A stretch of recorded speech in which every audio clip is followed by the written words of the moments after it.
Thank you for that, Teresa. And we're looking at a very interesting week, not just on the energy front, but obviously all things political and about the election on Monday, the 28th of April. And hope everybody gets out to vote. While they're doing that, they may find a little bit of discomfort as prices are starting to mount a bit of a comeback. Yes, prices may have come down because the federal Liberals have temporarily paused the carbon tax. I'll talk about that in a moment because they plan fully to restore it, and you're going to pay for it right after the election. So take advantage of this while you can. What we're seeing across the country, though, is very interesting. Prices seem to be moving back up from the high $50s to the low dollar to mid $60s in Vancouver. The rest of British Columbia has seen about a 3-cent increase on the wholesale side in the past week. So that means places like Kamloops and Kelowna, Prince George have sort of seen prices move back from the very comfortable $1.40, $1.50 range up to a $1.55 for Alberta. Low $20s, Calgary, Edmonton, places in between, with some gas stations offering it less than that because they hide their retail margins. God knows how they can do that, but I guess it's all the beef jerky that's selling in store. Nevertheless, they're seeing about a 2-cent increase on the wholesale side, as is Saskatchewan and Manitoba, where without the provincial government, really suppressing the provincial sales tax, you're now paying the $1.26 to $1.28 range. And in Ontario, we've seen prices over the past week creep up a little bit from the low $30s to about $1.37. And of course, same for Quebec, which is 30 cents a liter more because, of course, they still have a carbon tax. And of course, those out there who think it's a great thing, well, they can continue to pay for it.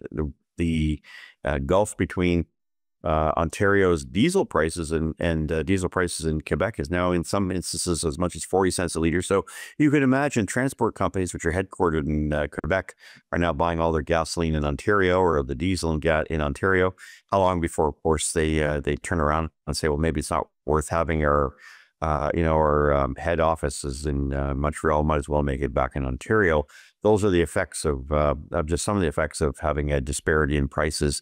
And it speaks to what's happened in Canada over the past few years as we've tolerated governments adding 20, 30 cents a liter in carbon taxes and weak Canadian dollar. Atlantic Canada's seen about a 4-cent decrease.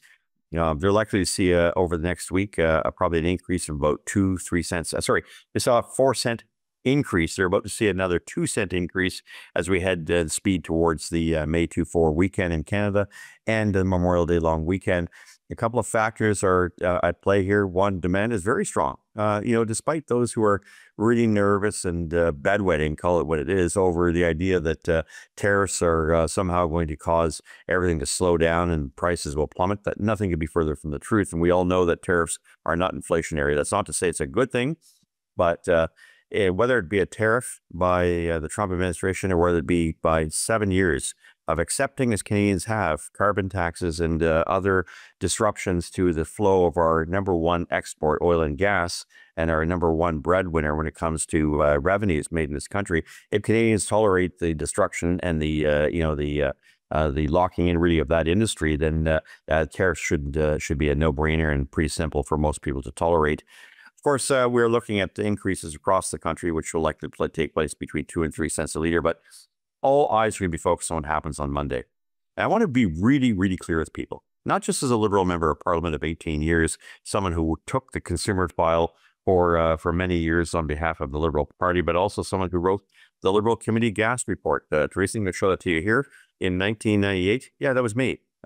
A young enterprising MP when Liberals truly cared about the cost of living and weren't prepared to play these short-term games of giving you a temporary reprieve on these massive taxes that they've advocated and certainly enjoyed, and have people like Stephen Guilbeault and the other Minister of Natural Resources, Wilkinson, who absolutely love taxes and think they're a great thing.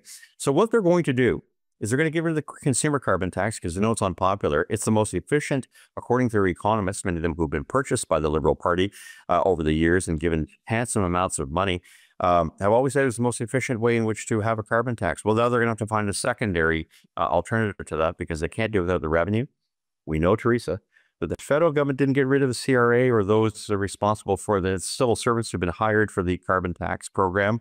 And we also know that the enabling legislation is very much in place. So by stroke of a pen, or maybe a Sharpie, as we saw with Mark Carney back last month, or when he decided to suspend temporarily the carbon tax, we're going to get an industrial carbon tax. That will hit everyone. That will hit industry, that will hit farmers, that is going to hit manufacturing, that is going to hit everyone sooner or later with much higher prices as the government wants to get back to that $1.70 range, or rather $170 a ton range. We were at currently at 95.